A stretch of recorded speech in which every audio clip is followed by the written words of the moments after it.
찾으셨으면 우리 함께 읽겠습니다. 시작. 여호와께서 요셉과 함께 하심으로 그가 형통한 자가 되어 그의 주인 애굽 사람의 집에 있으니 그의 주인이 여호와께서 그와 함께 하심을 보며 또 여호와께서 그의 범사에 형통하게 하심을 보았더라. 아멘. 우리가 저번 주에는 그리스도인의 복에 대해서 나누었습니다. 야베스의 기도를 통해서 그리스도인이 바라고 소망해야 되는 복은 단순하게 우리의 소원을 아뢰고 우리의 어떤 그 어려움을 아뢰서 해결함을 받는 그런 식의 조금은 이기적인 복이 아니라 우리들의 삶을 통해 하나님의 뜻이 이루어지고 연약하고 보잘것없지만 우리의 삶을 통해 하나님이 원하시는 흔적이 새겨지는 것, 그리고 그런 것이 복인 줄을 알고 감사하며 살아낼 수 있는 것, 이것이 그리스도인이 추구해야 될 복이라는 것을 나누었지요. 자, 오늘은 사실은 그 복의 개념과 맥락이 같은 내용이지만 그리스도의 형통이 뭐냐, 형통한 삶은 무엇인가, 이 부분을 좀 정리하고자 합니다. 성경에서 형통하다라는 직접적인 표현을 들은 인물은 대표적으로 우리가 요셉을 말할 수 있습니다.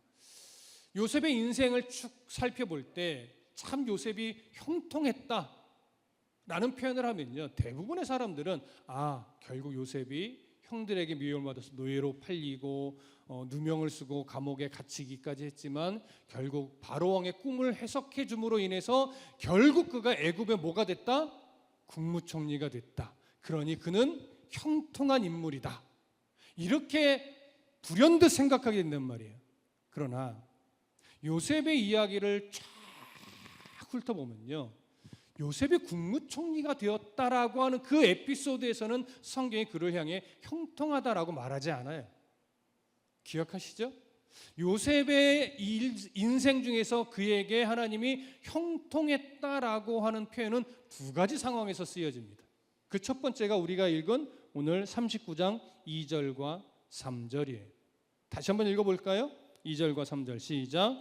여호와께서 요셉과 함께 하심으로 그가 형통한 자가 되어 그의 주인 애굽 사람의 집에 있으니 그의 주인이 여호와께서 그와 함께 하심을 보며 또 여호와께서 그의 범사에 형통하게 하심을 보았더라. 자, 어떤 상황에서의 모습이에요? 요셉이 형들의 미움을 받아서 이스마엘 상인에게 팔려 결국은 애굽까지 끌려왔고 애굽의 노예 시장에서 보디발, 애굽의 군대 장관이었던 보디발의 집에 노예로 팔린 상황이죠. 근데 팔렸는데 처음부터 일을 잘했는지는 잘 알 수 없으나 요셉이 노예들 중에 가장 탁월했던 거예요. 일을 참 잘했죠. 그래서 요셉으로 인하여서 누구의 집이 더 부자가 됐을까요? 요셉이 부자가 된 것이 아니고 보디발이 부자가 돼요. 근데 놀랍게도 이 부유함이, 이 집안이 참 잘 흘러가는 것이 요셉 때문이구나, 이걸 보디발이 봐요.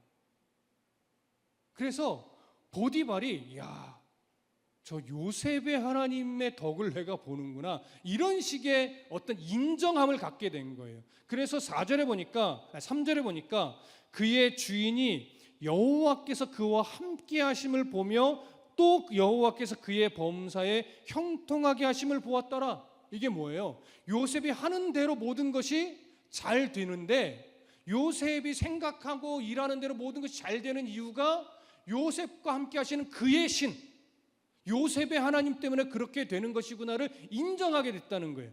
그러니까 이렇게 인정하게 되기까지 사실은 여러 상황들이 계속 쌓여가면서 그걸 보게 됐다는 거겠죠. 그래서 결국 4절 보세요. 그 결과가 어떻게 됐느냐. 요셉이 그의 주인에게 은혜를 입어 섬김에 그가 요셉을 가정 총무로 삼고 자기의 소유를 다 그의 손에 위탁했다라고 이야기를 해요. 자, 요셉의 하나님이 요셉을 형통하게 하신 결과가 뭐냐? 보디발이 요셉을 인정하여 가정의 총무로 삼은 거예요. 그리고 모든 걸 다 요셉에게 맡겼어요. 자, 요셉 정말 형통한 사람입니까? 혹시 이런 형통함을 누리고 싶습니까? 일단 노예로 팔려야죠. 억울하게 노예로 팔렸는데 어디를 가든지 막 일을 너무 잘해. 그래서 하나님이 영광을 받고, 그래 너는 우리 집에 가정 총무가 되라. 이야, 내가 가정 총무가 됐어. 그것도 이 애굽의 군대 장관의 집에 가정 총무가 됐어. 할렐루야, 아, 행복하다. 여러분 이럴 수 있어요?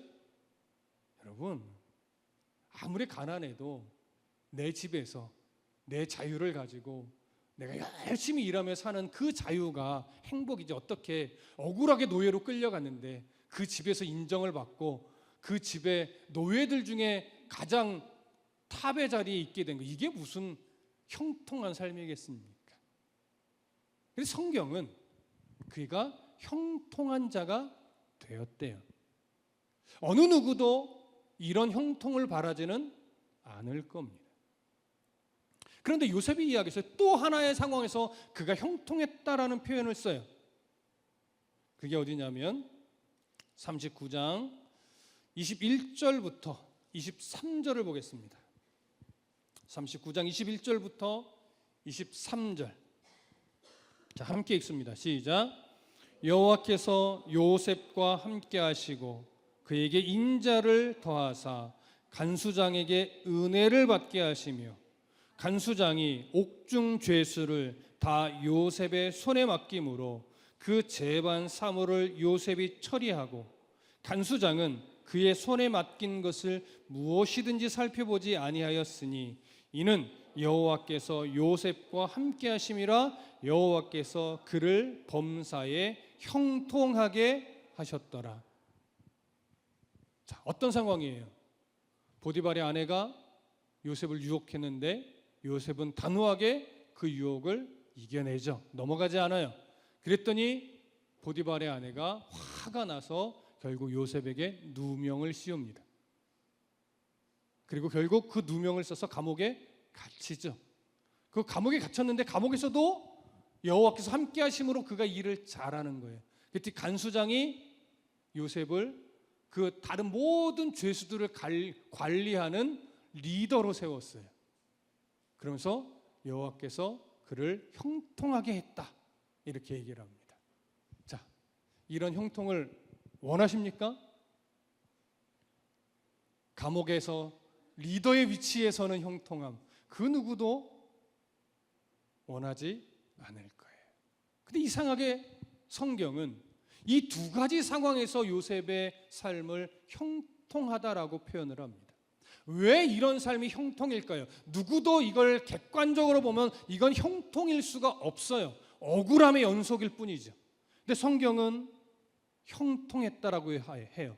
그리고 변하지 않고 표현되는 것은 뭐냐면 여호와께서 함께 하심이라는 거예요. 여호와께서 함께 했는데 노예로 팔려요? 여호와께서 함께 하시는데 누명을 쓰고 감옥에 갇혀요? 감옥에서 리더가 돼봤자 무슨 형통이에요? 노예 중에 리더가 돼봤자 무슨 형통이에요? 근데 성경은 형통이래요.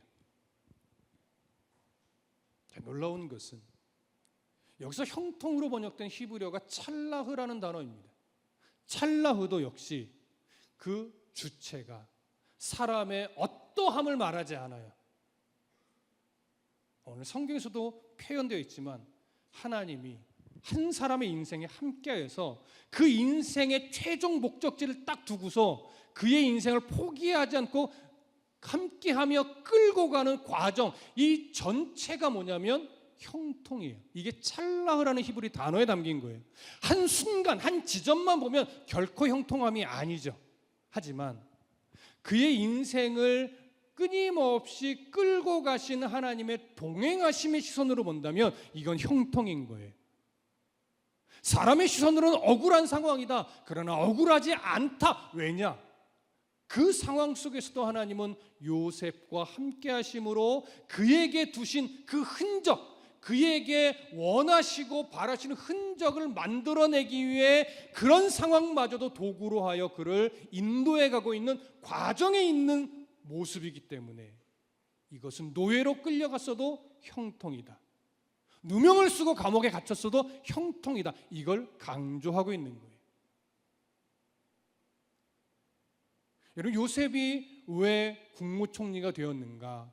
우리가 이 이유에 대해서 우리가 몇 주 전에 창세기 38장을 유다와 다말의 이야기를 나누면서 요셉의 핵심은, 요셉 이야기의 핵심은, 요셉이 국무총리가 된 것에 대한 핵심은 하나님이 그를 높였다, 이런 차원이기보다 그를 국무총리의 자리에 앉히면서 그의 가족들의 생명을 살리고 특별히 더 깊이 보면 예수 그리스도의 조상이 되어야 할 유다, 참으로 이기적이고 현실주의자였던 유다의 가정을, 영과 육을 살리는 그의 마음과 태도와 삶의 모든 적을 살려내는 그 일의 도구로서 요셉을 국무총리까지 가게 한 것이라는 것, 이걸 우리가 나누었었죠.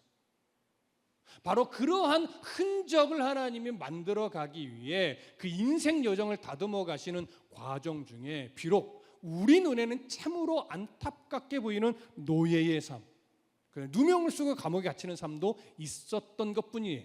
물론 하나 오해하지 마십시오. 하나님이 이 일들을 이루기 위해 이미 요셉을 노예로 팔리게끔 계획하고 계시다, 이거 아니에요.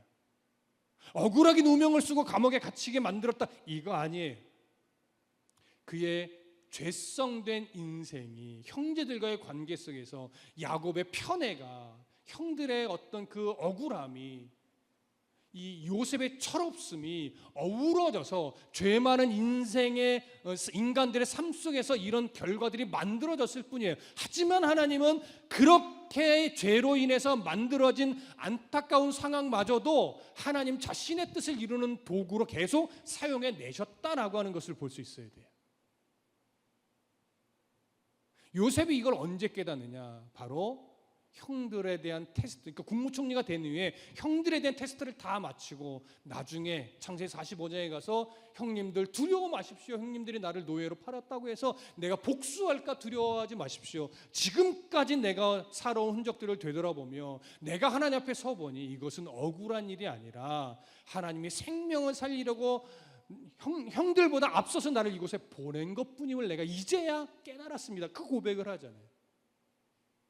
그러니까 요셉이 그때 모든 게 다 풀리는 거야. 아, 나는 그때 노예로 팔렸을 때 내가 억울한 인생이라고 여겼고, 누명을 쓰고 감옥에 갇혔을 때 나는 정말 울분이 터지고 억울해서 나의 이 억울함을 누구한테 토로했어요? 하나님 앞에 토로하지 않았어요.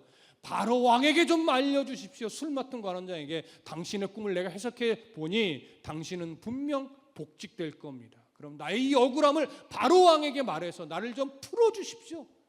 이 부탁을 한다고요. 하나님 앞에 기도 안 했어요. 물론 그 이전에 했을 수도 있지만 결국 누구에게? 바로 왕에게. 하지만 그랬던 요셉이 계속 하나님 손에 다듬어지다 보니까 마지막에는 아, 그렇구나. 내가 지금까지 올 수 있었던 것은 결국 하나님이 뜻을 두고 나의 삶을 통해 하나님 자신의 뜻을 이루기 위해 이런 삶이었음에도 불구하고 하나님이 끝까지 나를 지켜내신 결과였구나. 그러면서 모든 억울했던 순간들이 다 씻어 없어져 버렸던 거죠. 여러분, 이런 믿음의 고백, 아, 내가 정말 형통하구나, 형통한 인생이구나, 이걸 인정하게 되기까지는요, 사실은 오랜 시간과 세월이 걸립니다. 여러분, 각자의 삶을 돌아보시면 얼마나 많은 아픔들이 있습니까? 얼마나 많은 상처들이 있습니까? 가족으로 인해, 친구로 인해, 친척으로 인해, 또는 나 자신으로 인해, 어떤 성향으로 인해, 또는 어떤 관계로 인해, 또는 사업 때문에, 또는 물질 때문에, 건강 때문에, 여러분, 하나님이 원망스러울 때도 또 얼마나 많았습니까? 아니, 지금도 마음 한켠에 여전히 하나님에 대한 풀리지 않는 그 의문점, 정말 하나님은 살아계시나? 그렇다면 왜 내 인생을 이렇게 끌고 가셨지? 나는 왜 이래야만 했는가? 지난날의 어떤 순간들, 여러분, 이게 떠오르시는 분도 많을 거라고요. 제가 알지 못한 그 마음속의 응어리들, 그건 사람이 해결할 수 없어요. 그런데 결국 성경은요, 그럼에도 불구하고 인생 속에서 하나님의 어떤 만지심을 경험해 가다 보면 언젠가, 지금이 당장 아니더라도 언젠가 하나님 앞에, 하나님, 나는 그게 너무나 억울했고, 나는 그게 너무나 큰 상처였고, 나는 그게 너무나 싫었고, 나는 그것 때문에 너무나 분노했었는데, 그것이 결국은 억울한 것이 아니라 나를 만지시는 하나님의 손길이었고, 나를 이끌어서 결국 하나님의 흔적을 만들려고 하시는 하나님의 도우심이었음을 이제야 깨닫습니다. 그 순간들이 나는 그때 억울한 건 줄 알았고, 그때 너무나 분노했었는데 그 상황마저도 하나님 손에 붙들려 있는 형통한 삶이었군요. 이걸 언젠가 고백하게 된단 말이죠. 그때까지, 그 고백을 내가 하게 되기까지 우리가 믿음의 견딤, 인내, 이게 필요해요. 여러분, 성경에서도요, 이런 어떤 형통한 그리스도의 형통을 깨달은 자들이 삶 속에서 이런 고백, 저런 고백들로 나타난 내용이 많아요. 그중에는 한 두 가지 정도만 보려고 하는데, 여러분, 다니엘의 이야기를 좀 볼까요? 아니요, 다니엘의 세 친구 이야기를 좀 볼까요? 어디를 보시냐면 다니엘 3장으로 가보겠습니다. 포로 시대에 다니엘의 세 친구들은 어떤 믿음의 고백으로 형통한 삶을 살고 있음을 고백했는가? 함께 보시죠. 다니엘서 3장 14절부터 18절까지. 14절부터 18절 우리 함께 읽습니다. 14절부터 18절 시작. 느부갓네살이 그들에게 물어 이르되, 사드락, 메삭, 아벳느고야, 너희가 내 신을 섬기지 아니하며 내가 세운 금신상에게 절하지 아니한다 하니 사실이냐?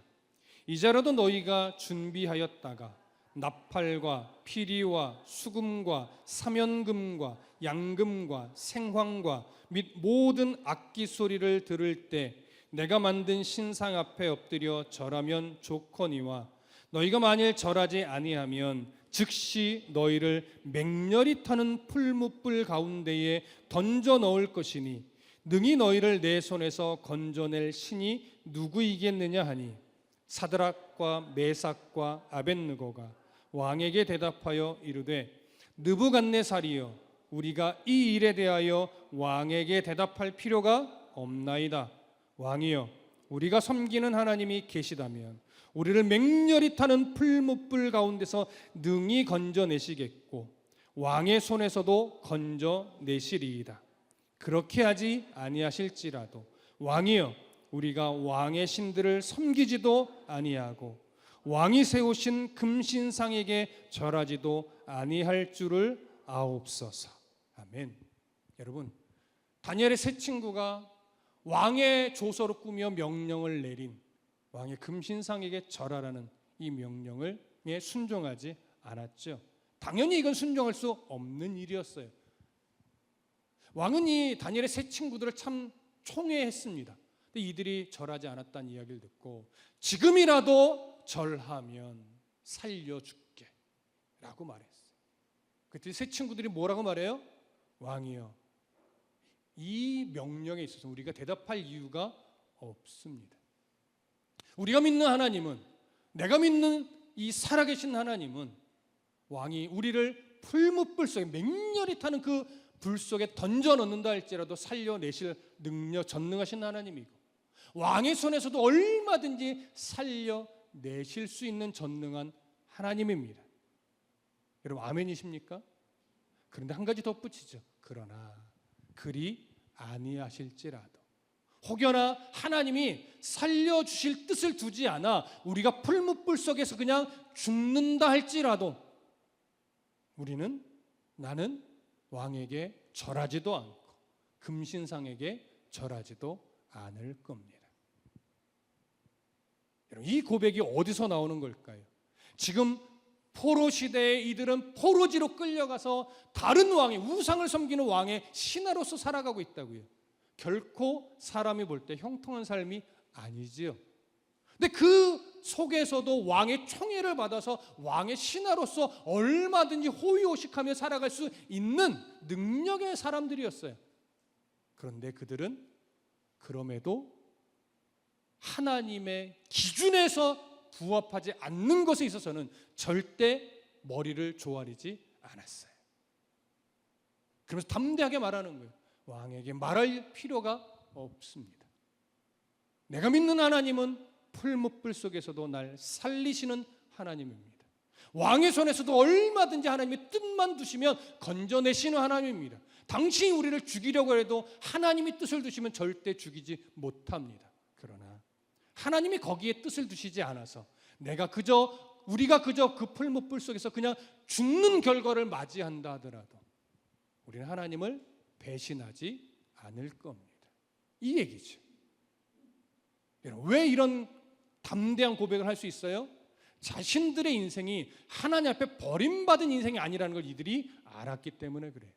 비록 노예로 끌려와서 이방 왕의 신하로서 참 가슴 아픈 역사 속에서 살아내고 있지만 그럼에도 자신들은 하나님을 믿는 하나님의 백성이고 하나님은 우리를 외면하시지 않고 여전히 하나님의 손에 붙들려 살아가고 있는 자들임을 이들은 알고 있었기 때문에 이미 형통한 삶을 살아가고 있는 것을 알고 있었기 때문에 내가 죽는다 할지라도 왕에게 절할 수 없습니다. 이 고백을 하는 거예요. 여러분, 목회를 하다 보니 성도 가정가정마다 최소 한 가지 이상씩 어떤 어려움을 겪고 있는지 다 알게 돼요. 보게 되죠. 듣게 되죠. 때로는 건강 때문에, 때로는 어떤 사업의 물질의 문제 때문에, 또는 관계 문제 때문에 여러 가지 부모의 문제, 자식의 문제 등등등 할 것 없이 참 가슴 아프고 어떻게 해결이 안 되는 그런 일들을 하나씩은 다 가지고 살아갑니다. 근데 목회자로서요, 사실은 늘 이렇게 말하고 싶어져요. 조금만 견디세요. 좋아질 거예요. 조금만 견디세요. 해결될 거예요. 나을 거예요. 정리될 거예요. 그렇게 위로도 하지요. 왜? 저도 바라고, 저도 소망하고, 저도 그렇게 되기를 하나님 앞에 기도하니까요. 그러나 우리가 그보다 더 깊이 생각해야 될 것은 뭐냐면, 우리가 바라고 소망하는 것은 낫는 것이고 해결되는 것이고 무엇인가 정리되는 것이지만 하나님이 거기에 뜻을 두시지 않는다면 우리는 그냥 해결되지 않은 채로 살다가 주님을 만나게 될 수도 있습니다. 이걸 놓치지 마십시오. 하나님은 우리가 건강에 문제가 있으면 기도함으로 해결받는 게 복된 인생인 것만은 아니에요. 어떤 문제가 있을 때 기도함으로 그 문제를 해결받는 것, 꼭 이것이 복된 인생이라는 증거만은 아니에요. 그것도 당연히 기도함으로 병이 낫고, 기도함으로 문제가 해결되고, 기도함으로 어려운 일들이 정리가 되는 것, 이것도 우리가 하나님의 복을 받은 증거이죠. 그러나 그리 아니하실지라도, 내가 비록 건강이 그다지 좋지 않은 상태로 살다가 주님을 만나게 되더라도, 어떤 물질의 문제가 그것도 힘겨웠는데 그것이 끝내 해결되지 못한 채로 내가 주님을 만나게 될지라도, 그래서 그리 아니하실지라도 우리는 전능하신 하나님의 자녀이고 여전히 하나님 나라의 소망을 둔 자로서 우리는 형통한 삶을 살아가고 있는 자고 이미 형통한 자예요. 왜요? 그것과 상관없이 우리는 하나님 손에 붙들려 살아가고 있거든요. 이것까지 보실 수 있어야 돼요. 당연히 저는 하나님 낫게 도와주세요, 하나님 해결해 주세요, 정리해 주세요라고 기도해요. 하나 거기에 전제를 붙이죠. 하나님 뜻이 있으시다면, 하나님이 원하신다면, 그 믿음의 고백까지 갈 수 있어야 나는 정말 형통한 사람이라는 것을 아는 자인 거예요. 그래서 다니엘의 세 친구들이 우리 하나님은 불 속에서도 살리시는 하나님입니다. 우리 하나님은 왕의 손에서도 얼마든지 뜻만 두시면 건지시는 하나님입니다. 하지만 하나님이 그 뜻을 두실 수도 있고 안 두실 수도 있으니 혹여나 거기에 뜻을 두시지 않고 내가 죽는다 할지라도 나는 하나님의 백성으로서 기꺼이 죽겠습니다. 여러분, 저도 마찬가지고 이 수준의 고백까지 가십시다. 이 수준의 고백까지 갈 수 있어야 돼요. 신약 시대로 좀 넘어가 볼까요? 사도행전 가봅니다. 사도행전 5장. 사도행전 5장 33절부터 42절. 사도행전 5장 33절부터 42절. 우리 함께 읽겠습니다. 33절부터 42절 시작. 그들이 듣고 크게 노하여 사도들을 없이 하고자 할세 바리새인 가말리엘은 율법 교사로 모든 백성에게 존경을 받는 자라. 공회 중에 일어나 명하여 사도들을 잠깐 밖에 나가게 하고 말하되 이스라엘 사람들아 너희가 이 사람들에게 대하여 어떻게 하려는지 조심하라.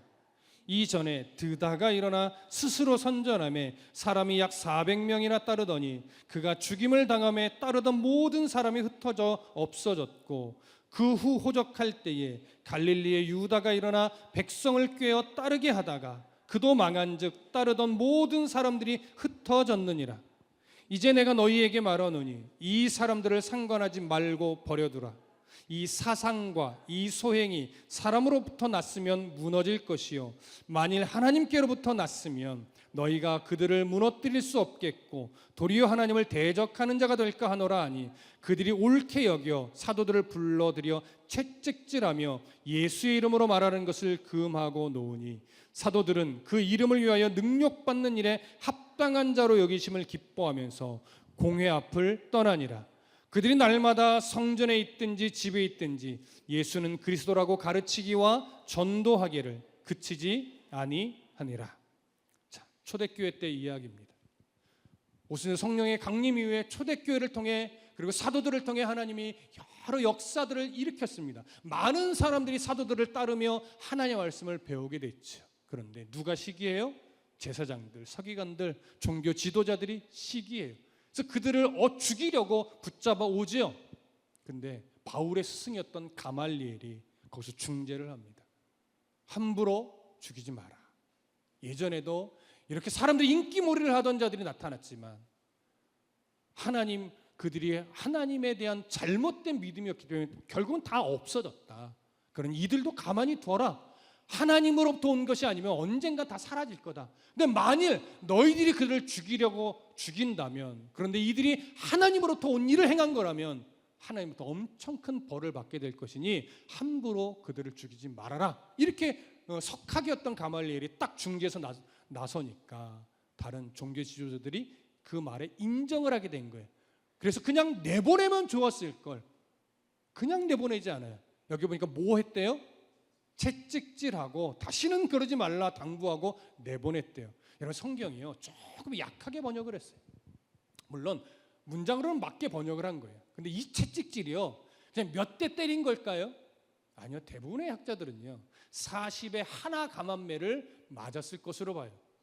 그럼 여러분 유대인들의 법상으로는요 40대를 못 때려요. 최고 형벌이 39대를 때리는 거예요. 왜 39대 이상을 못 때리게 할까요? 40대를 맞으면 죽는다고 여겼어요. 왜? 그 매질이요 단순한 매질이 아니라 정말 혹독한 매질이라 건강이 조금 약한 사람은요 39대 맞기도 전에 다 죽어요. 그러니까 40대를 맞으면 무조건 죽는다고 여겼기 때문에 40의 하나 감한매가 최고 형벌이 되는 거예요. 매질로서는. 근데 사도들이 채찍질을 맞았대. 이거는 40의 하나 감한매를 맞은 걸 거예요. 그러니 거의 여러분 죽기 직전까지 갔을 거예요. 그런데 죽기 직전까지 그냥 몇 대 맞고 끝난 것이 아니라 거의 죽기 직전까지 혼절하기 전까지 매를 맞았는데 그 매를 맞고 나올 때 이 사도들이 어떻게 했어요? 41절 다 같이 읽어볼까요? 시작. 사도들은 그 이름을 위하여 능력받는 일에 합당한 자로 여기심을 기뻐하면서 공회 앞을 떠나니라. 여러분, 어떻게 이럴 수 있을까요?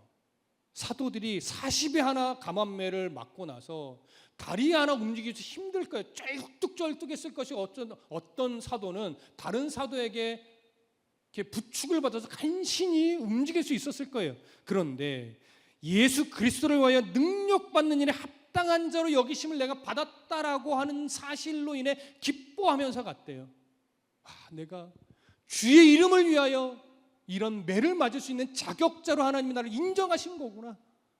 그런데 이 죽음의 위기 앞에서 이런 매를 맞고도 그들은 감사하며, 하나님 감사합니다, 내가 주를 위해 이런 매를 맞을 자격이 있는 자로 여겨주셔서 감사합니다, 이러면서 갔대요.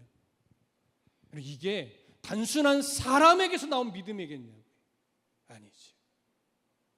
하나님이 그들 안에 성령의 은혜를 베푸시고 그들이 성령의 조명하심을 따라 하나님이 자신들을 얼마나 사랑하는지 깊이 깨닫고, 그 다음에 그 하나님이 절대 자신들을 버리거나 포기하지 않고 자신들의 인생을 통해서 하나님을 드러내기 위해 지금도 그들과 함께하고 계심을 그들이 깊이 깨달았기 때문에 이렇게 죽음의 위기 속에서도, 매를 맞는 상황 속에서도 오히려 기뻐할 수 있었다라고 하는 거예요.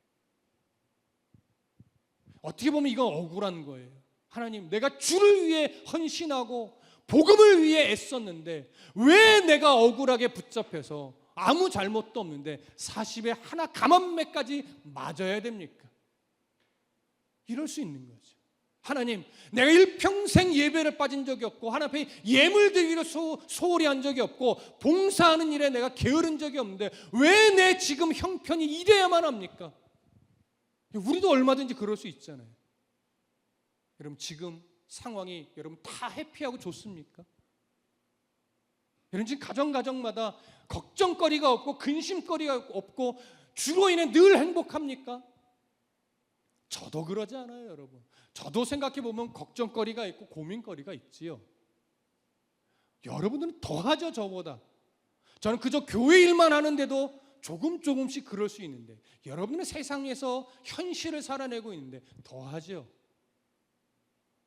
그런데 오늘 사도들의 고백으로 여러분들의 삶에 적용해 보자면, 하나님, 이 세상 속에서 내가 이런 부딪힘을 갖고 살아갈 수 있는 것은 결국 하나님이 이 상황마저도 나를 견뎌낼 수 있는 믿음의 사람으로 바라보시는 거군요. 나를 그렇게 인정하시는 거군요. 감사합니다. 내가 나를 사랑하시는 하나님을 신뢰함으로 이 상황도 감사하며 잘 견디어 내겠습니다 하면서 오히려 기쁨으로 그 상황을 마주하는 거죠. 감사함으로 그 상황을 견디어가는 거죠. 그 과정 속에서 우리는 때로는 풀어내시는 하나님을 경험하기도 해요. 그러나 그 과정에서 조금은 답답할지라도 오히려 더 상황은 악화될지라도 크신 하나님을 경험하면 기뻐하기도 해요. 상황을 풀어주시든 상황을 풀어주시지 않든 우리는 그리 아니하실지라도 하나님의 은혜 아래서 살아가는 자들입니다. 이것을 마음 깊이 인정할 수 있는 신앙까지 자라가셔야 돼요. 이게 믿음이고 이게 형통한 성도의 삶이고 이게 하나님이 우리에게 바라시는 그 복이에요. 바라크라는 단어에 담겨진 의미, 복이죠.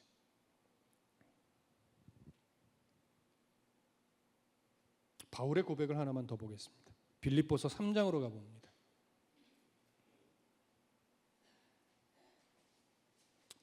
빌립보서, 에베소서 다음 빌립보서 3장 4절과 9절, 우리에게 어떤 변화가 있어야 될지 좀 보겠습니다. 빌립보서 3장 4절부터 9절까지 함께 읽습니다. 시작. 그러나 나도 육체를 신뢰할 만하며 만일 누구든지 다른 이가 육체를 신뢰할 것이 있는 줄로 생각하면 나는 더욱 그러하리니 나는 8일 만에 할례를 받고 이스라엘 족속이요 베냐민 지파요 히브리인 중에 히브리인이요 율법으로는 바리새인이요 열심으로는 교회를 박해하고 율법의 의로는 흠이 없는 자라. 그러나 무엇이든지 내게 유익하던 것을 내가 그리스도를 위하여 다 해로 여길 뿐더러 또한 모든 것을 해로 여김은 내 주 그리스도 예수를 아는 지식이 가장 고상하기 때문이라. 내가 그를 위하여 모든 것을 잃어버리고 배설물로 여김은 그리스도를 얻고 그 안에서 발견되려 함이니 내가 가진 의의는 율법에서 난 것이 아니요 오직 그리스도를 믿음으로 말미암은 것이니 곧 믿음으로 하나님께로부터 난 의라. 아멘. 여러분, 바울은 먼저 자신의 외적 조건을 이야기해요. 자신은 히브리인 중에 히브리인이에요. 혈통적으로, 그렇죠? 그러나 그는 또 로마 시민권자이기도 해요. 그는 또 가말리엘의 수제자였어요. 율법으로는 정말 철저한 율법주의자로서 율법 흠이 하나도 보이지 않을 정도로 철저했던 인물이에요. 그렇게 유대교에 헌신하다 보니까 기독교인들을 잡아 죽이는 일에 앞장서기도 했죠. 여러분, 왜 바울이 이런 고백을 하며 왜 이런 자신의 의로움을 드러냈습니까? 예전에 예수를 만나기 이전에 자신이 가지고 있는 외적 조건은 탁월했다라고 하는 거예요. 그래서 그 모든 조건들을 어떻게 사용했냐면 자기를 드러내고 더 높이 올라가고 의롭게 여김을 받고, 그러는 일에 그 모든 외적 조건들을 사용하면서 바울은요 승승장구하고 있었어요. 조금 더 가면 정말 높은 위치까지 그는 올라갔을 거예요. 사람들의 존경까지도 받았을 거예요. 그런데 그 조건과 그 열심과 그 율법의 노력들이 예수를 만나고 나서 보니까 아무런 의미가 없다는 걸 알았던 거예요. 예수 그리스도가 없는 모든 외적 조건들은 아무런 가치도 아무런 의미도 없다는 것을 그가 정확하게 인정을 하게 된 거예요. 그 의로움으로 자신을 높이려고 했는데, 내가 높아질 수 있는 의의는 나의 어떤 애씀과 열심으로 나오는 것이 아니라 나를 위해서 십자가 생명을 내어주신 예수 그리스도의 보혈의 은혜를 덧입는 것밖에 없음을 그가 시인하게 된 거죠. 그래서 그가 고백하는 거예요. 그러나 무엇이든지 내게 유익하던 것을 내가 그리스도를 위하여 다 해로 여긴다. 그 모든 조건들이 나를 예수께 가까이 가게 하는 일에는 하나도 도움이 되지 않았다. 이걸 고백하는 거죠. 그래서 8절에 모든 것을 해로 여기면 내 주 그리스도 예수를 아는 지식이 가장 고상하기 때문이라. 이거요 조금 더 풀어보면요, 하나님이 나라의 백성으로 되는 길은 예수를 믿는 것밖에 없더라. 어떤 율법의 의로움도 나를 하나님 나라 백성으로 만들어주는 것이 아니더라. 이 고백이에요. 그래서 내가 그를 위하여 모든 것을 잃어버리고 배설물로 여긴다고 얘기하죠. 여러분, 이거 잘 들으셔야 돼요. 배설물로 여긴다는 것은요, 그의 로마 시민권자 히브리인 중에 히브리인은 그 유대의 혈통적 가말리엘의 수제자라고 하는 어떤 학문적 이 모든 조건들을 내가 이제 똥처럼 여긴다는 거예요. 근데 잘 들으세요. 그냥 버린다는 의미가 아니에요. 가치가 없으니 이거 다 쓰잘데기 없이 쓰레기다 버린다 이 얘기를 하는 게 아니에요. 그 모든 자신이 갖고 있던 지식과 어떤 자격과 시민권자라고 이 모든 것이 이전에는 나만을 위해, 내가 높아지려고, 내가 더 부자가 되려고, 내가 더 의롭게 보이려고, 내가 더 존경받으려고 사용했었는데, 이제는 그렇게 나를 위해 쓰지 않고 이제는 오직 누구만을 위해서 그 모든 것을 쓰겠다? 예수 그리스도, 하나님의 나라, 복음을 위해서 그 조건들을 이제 쓰겠다는 거예요. 그래서 바울의 선교 역사를 잘 보세요. 어떤 때는요, 자신이 로마 시민권자라는 것을 절대 드러내지 않아요. 그냥 매 맞으려면 매 맞아요. 감옥에 갇힐 땐 갇혀요. 근데 어느 때는요, 로마 시민권자라는 걸 드러내요. 다 기준이 뭐예요?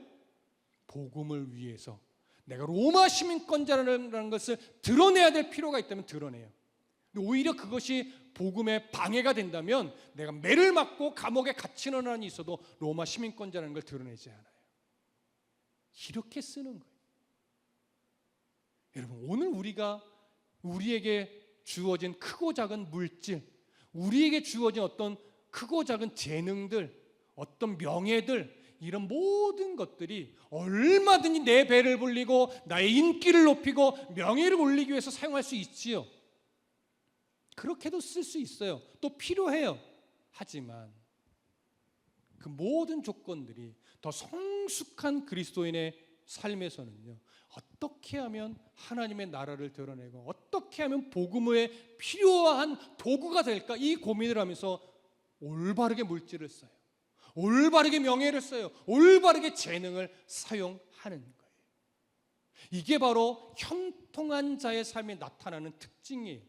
바울이 형통한 자가 되었기 때문에 이런 고백을 할 수 있었던 거죠.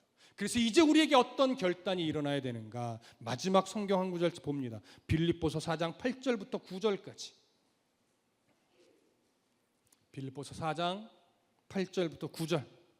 함께 읽습니다. 시작.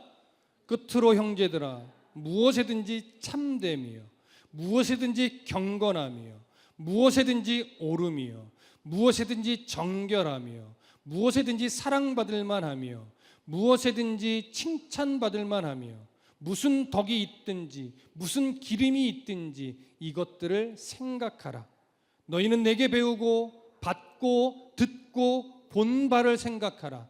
그리하면 평강의 하나님이 너희와 함께 계시리라. 자, 잘 들으십시오.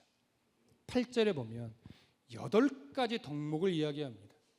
이 8가지 덕목이 뭐냐? 무엇이든지 참돼야 되고, 무엇이든지 경건해야 되고, 무엇이든지 옳아야 되고, 무엇이든지 정결해야 되고, 무엇이든지 사랑받을 만해야 되고, 무엇이든지 칭찬받을 만해야 되고, 덕도 있어야 되고, 기림도 있어야 된다는 거예요. 근데 이것이요, 지금 좋은 의미가 아니에요. 이게 당시 그리스 로마 사회 속에서 정말로 올바른 윤리적 도덕적 가치 있는 삶이 뭐냐에 대한 기준으로서 제시되던 덕목들이에요. 이렇게 산다면 당시 그리스 로마 사회에서는요, 정말 칭찬을 받고 인정을 받고 높임을 받았을 거예요. 근데 바울이 말하는 거예요. 잘 들으세요. 그렇게 세상의 가치가 틀린 것은 아니나 생각하라는 거예요. 무슨 생각이에요? 그런 당시 그리스 로마 시대에 사람들 앞에 존경을 받고 인정을 받는 그 6가지 덕목들을 깊이 바라보면서 정말로 하나님의 마음에 부합한 것이 무엇이며 하나님의 뜻과 다른 것이 무엇인지를 깊이 생각하라는 거예요. 아무리 그 당시에 좋은 것이고 합리적인 것이고 올바른 것이라고 세상 가운데 드러나 있어도 그 중에는 하나님의 가치와 맞는 것이 있고 하나님의 가치와 다른 것이 있다는 거지. 그래서 9절 보세요. 너희는 내게 배우고 받고 듣고 본 바를 행하라. 그리하면 평강의 하나님이 너희와 함께 계시리라. 여기 뭐예요? 너희와 함께 계시리라가 결국은 뭐예요? 이게 형통이란 말이에요. 이게 찰나흐예요. 항상 함께 하신 하나님을 내가 인정하는 것, 이게 형통한 삶이에요. 근데 그러기 위해 바울이 말하는 거예요. 세상에 그런 가치들 8가지 덕목들이 쭉 나열되어 있지만 너희가 우선해야 될 것은 그런 것들이 아니라 바울을 통해 배운 것, 받은 것, 들은 것, 본 것, 그것을 가지고 세상의 가치들을 바라보고 생각하라는 거예요. 하나님의 가치 기준에 옳은 것이라면 행하라. 하나님의 가치 기준과 다르다면 단호하게 끊어버려라.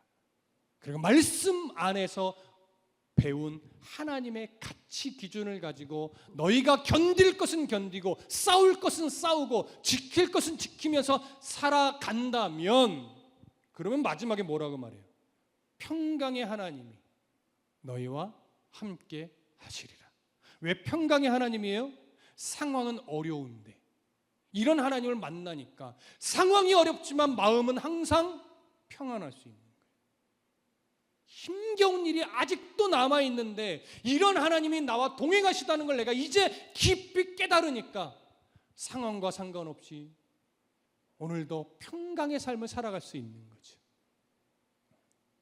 성도들의 삶을 보니까 다 교회 안에서 웃고 즐겁게 이야기하는데 그게 상황이 좋아서 웃는 게 아니더라고요.